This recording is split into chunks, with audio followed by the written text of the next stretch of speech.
কি রে বাইস্তা, তুই না সুলতানের ভাই? তোর বুকে এত দম, তুই নিজের জীবন শেষ করবা চাইছিলি?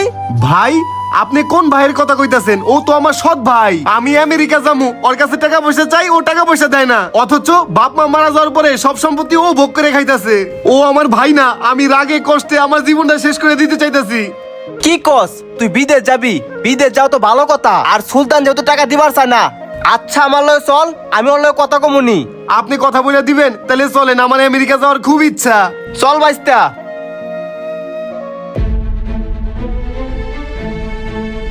কি ব্যাপার সুলতান, তুমি কি বাপের সম্পত্তি একাই বুক করবা চাও নাকি? সৎ ভাই দেখে কোনো দাম নাই? কি হয়েছে? কি কন? কি হয়েছে মানে, আজকে যদি আমি না বাঁচাইতাম ছেলেটা আত্মহত্যা করে। কি বলেন? আত্মহত্যা করবে মানে কি জন্য? আত্মহত্যা করবো না, ছেলেটা বিদেশ যাইবার চায়, 10-15 লাখ টাকা লাগে, তোমার কাছে চাইছে, তুমি সৎ ভাই দেখা কোনো টাকা দিবার চাও না। আরে কাকা, ও যে পথে বিদেশ যাবার চাইতেছে ওই পথে আমি ওরে না করছি। ও অবৈধভাবে বিদেশ যাবার চায়। দেখেন কাকা, অবৈধ পথে বিদেশ যায় অনেকে মারা যায় আর দেশে ফিরে আসে না। ও আমার একটা মাত্র ভাই, ওর যদি কিছু হয়ে যায় তাহলে আমি কারে নিয়ে বাঁচমু? ও অবৈধ পথে আমেরিকা না যাইয়া বৈধ পথে সৌদি আরব যাক, মালয়েশিয়া যাক, যত টাকা লাগে আমি দিয়ে দিমু। আরে রাখো, তোমার এই নাটক বন্ধ করো। এই মায়া কান্না আর ভালো লাগে না। কতদিন ধরে টাকা চেয়েছি, টাকা দিবা না কে? মাইসে যায় না বিদেশ? অবৈধভাবে বিদেশ যায় মানুষ বাড়ি গাড়ি সব করে ফেলাইতেছে। আমারে দিতে চাও না কি লিখে জানো? তোমার থেকে যে উপরে উঠে যাবো তখন তো আমি বড় লোক হয়ে যাবো, আমার লগে তো পারবা না। এই হিংসায় তুমি দিতেছো না, কারণ তুমি আমার একটা সৎ ভাই, আর সৎ ভাই কখনো আরেক ভাইয়ের ভালো চায় না। জীবন, তুই আমার এই কথা কইতে পারলি? তুই আমার এই সৎ ভাই বানাইলি। আমি তোরে কোনোদিনও সৎ ভাইয়ের চোখে দেখি নাই। আমি তোরে আমার নিজের সন্তানের মতো দেখছি। তোর ভবিষ্যতের কথা চিন্তা কইরা আমি এখন পর্যন্ত বিয়ে শাদীও করি নাই। যেহেতু তুই আমেরিকা যাবি, তোরে তো আর আটকাতে পারুম না। বাপে যতটুকু সম্পত্তি দিয়ে গেছে, আমার কোনো সম্পত্তির দরকার নাই। সবকিছু বেচা তোরে বিদেশ যাওয়ার ব্যবস্থা করে দিমুনি। ঠিক আছে, দিও, যাও। জীবন, তোমার বাইরে তো রাজি করাই দিলাম, আর হুনো বলে আত্মহত্যা করো না। দম ভালো, কিন্তু এত বেশি ভালো না। আমি আর আত্মহত্যা করবো না, যেহেতু ভাই টাকা দিতে রাজি হয়েছে। আর আপনারও অনেক ধন্যবাদ। দেখ জীবন, আমি কোনোদিনও চাই নাই তুই অবৈধভাবে বিদেশ যা, তারপরও তুই যাইবার চাচ্ছস। ঠিক আছে, যা, সাবধানে যাস। পৌঁছে আমার একটা ফোন দিস।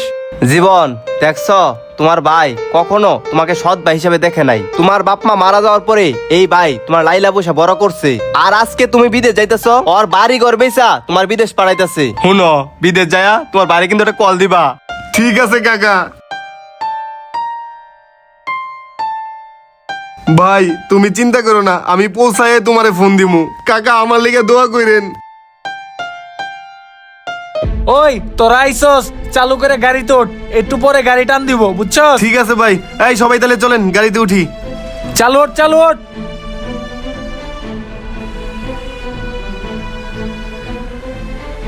ভাই, আমাকে তো কথা ছিল বাসদা নিয়ে যাইবো, এখন ট্রাকদা নিয়ে যাইতাছে। আচ্ছা যাক, সমস্যা নাই। আমেরিকা ঢুকতে পারলে আমাকে লাইফ সেট, খালি টাকা আর টাকা। ভাই, আপনি ঠিকই কইছেন।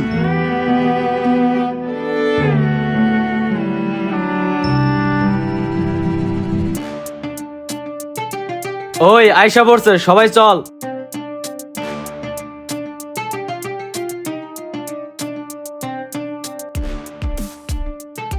ওই মালগুলো আনছস? আরে ভাই, আপনি আইছেন, আপনার লেগেই তো অপেক্ষা করতেছি। মাল 20 জন রেডি আছে, আগে তো 50 দিছেন, এবারকে 1 দিবেন। টাকা নিয়ে কোনো টেনশন করবি না, তোর অ্যাকাউন্টে টাকা পৌঁছে যাইবো। কিন্তু হালার পুতেরা যদি এবার টাকা নিয়ে তেড়িমিড়ি করে একবারে কিডনি আর চোখগুলা খুইলে বেচে দিমু।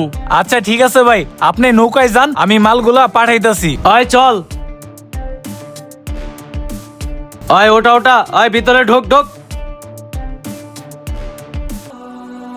ভাবি, একটা চা দেন তো। হ্যালো, কে? আমি জিম্মি গ্রুপের সর্দার। তোর ভাই আমাগো কাছে বন্দি আছে। 24 ঘন্টার ভিতরে যদি 5 লক্ষ টাকা না দেস, তোর ভাইয়ের মরা মুখ দেখবি। কি কোন ভাই? আমার ভাই আপনাদের দখলে মানে? আমার ভাই তো আমেরিকা যাওয়ার কথা।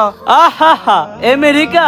তোর ভাই মিয়ানমারের বর্ডারে আমাগো কাছে বন্দি আছে। যদি তোর ভাইকে জীবিত চাস তাহলে 24 ঘন্টার ভিতরে টাকা পাঠা। আমার একটা মাত্র ভাই, এই ভাইটারে কিছু কইরেন না। আমার বাপের সয় সম্পত্তি সব বিক্রি করে ওরে আমি আমেরিকা পাঠাই দিয়েছিলাম। এখন আমি এই 5 লাখ টাকা কই থেকে দিমু ভাই? তোর এত কাহিনী শোনার আমার সময় নাই। 24 ঘন্টার ভিতরে টাকা দিলে তোর বাইরে পাবি, তা না হলে এখনই শুট করে ফালাই দিমু। আর খবরদার, যদি পুলিশের কাছে খবর দেস, তোর বাইরে এখনই শুট করে ফালাই দিমু। আচ্ছা ভাই, আমি দেখতেছি। হায় আল্লাহ, এখন কি করি? দালালের কাছে যাই। ওই ওরে আরেকটু ডোজ দে। ঠিক আছে ভাই, ওই হালারে খারা। ওমা ওমা আহ কাকা, আমি আমার বাইরে অবৈধভাবে বিদেশ পাঠাতে চাই নাই, শুধুমাত্র আপনার কথা শুনে আমি রাজি হয়েছি। কিন্তু দালাল বিদেশ না পাঠাইয়া জঙ্গলিদের কাছে আমার ভাইরে বিক্রি করে দিছে। এখন আমার ভাই মিয়ানমার বর্ডারে জঙ্গলিদের কাছে বন্দি আছে। তারা 5 লাখ টাকা দাবি করছে, কিন্তু আমার কাছে কোনো টাকা পয়সা নাই। আপনি আমার 5 লাখ টাকা দেন, আমি আপনার টাকা আস্তে আস্তে শোধ করে দিমু। আমার ভাইরে তাও বাঁচান। কি কও বাইস্তা, টাকা দিমু? আমি কই টাকা পামু? আর যে একটা কথা কইলা, আমি তোমার বাইরে বিদেশ পাঠাইছি, আমার কথা শুনে তুমি রাজি হইছ। ভবিষ্যতে চিন্তা করছো তোমার ভাইয়ের, এর লাগে বিদেশ পাঠাইছো। টাকা পাইলে তোমার দিত, আমার কি দিত? আমার কাছে কোনো টাকা পয়সা নাই। কাকা, এমন কইরেন না। যে দালাল ধরে বিদেশ যাওয়ার কথা কইছে, সে দালাল পালাইছে। এখন আমার কাছে কোনো টাকা পয়সা নাই। আপনি যদি টাকা পয়সা না দেন, আমি টাকা পয়সা কই পামু? দূর বাইস্তা, টাকা দিমু। সামনে আমার পোলারে সেনাবাহিনীতে ভর্তি করামু, হে নে টাকা পয়সা দিতে পারতাছি না, আবার তোমার টাকা দিমু। আমি টাকা দিতে পারতাম না, তুমি অন্য ব্যবস্থা করো, যাও। চল। বস, একটা কিন্তু বাকি আছে, আর সব ডিরে মনে করেন ছাইরা দিছি। এই একটার বাইরের থেকে কোনো খবর আহে নাই। নতুন চালান আইতেছে, এটারে রাইখে লাভ নাই, ফালাই দে যা। ওকে বস।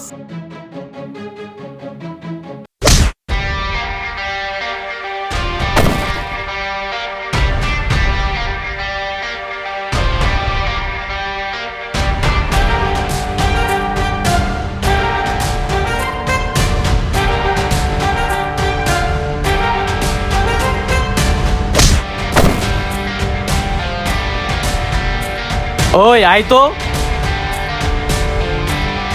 মুভ।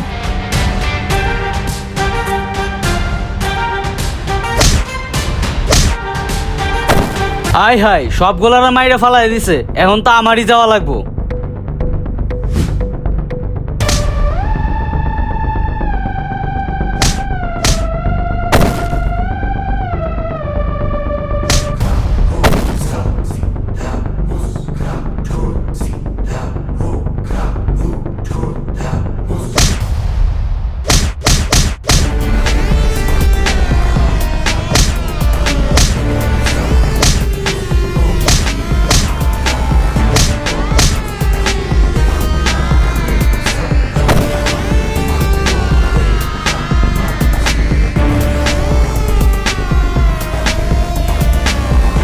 আমি জীবন আহমেদ নিলয়, বাংলাদেশি মুসলমান।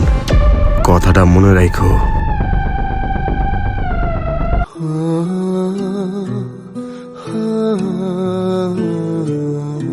কি রে ভাই, তুই বাইসা আছস? 6 মাস ধরে তো তোর কোনো খবরই নাই। আমি তো ভাবছি তুই মইরা গেছস। আমি বাইচা আছি। মিয়ানমারের জঙ্গলিরা আমারে অনেক অত্যাচার করছে, হাতের নখ পায়ের নখ সব উঠাই ফেলাইছে। টাকা দিতে পারো নাই দেখে আমার লগে অনেক অন্যায় অত্যাচার করছে, আমি খালি সহ্য করছি। আমি তোরে আগেই কইছিলাম অবৈধভাবে আমেরিকা যাইস না, বৈধভাবে ছোটখাটো একটা দেশে যাইতি, কম ইনকাম করতি, ভালো থাকতি, কিন্তু আমার কথা শুনলি না। তুমি ঠিকই কইছো, এই আমার মতো ভুল আর জানি কেউ না করে। অবৈধভাবে কোনো সময় জানি বিদেশ না যায়। আর তুমি যে আমার সৎ ভাই, এটা তুমি আমারে কখনো বুঝতে দাও নাই। সব সময় আপন ভাইয়ের মতো আচরণ করছো, আর আমি তোমার লগে সৎ ভাইয়ের মতো আচরণ করছি। তুমি বিটা বাড়ি সব বেচা দিয়া আমার লিগা বিদেশ যাওয়ার জন্য টাকা দিছো, সেই আমি তোমারে কত কষ্ট দিছি। আমার মতো ভুল জানি না করে ভাই, তুমি আমারে মাফ করে দিও। আচ্ছা ঠিক আছে, চল। ঠিক আছে, চলো ভাই।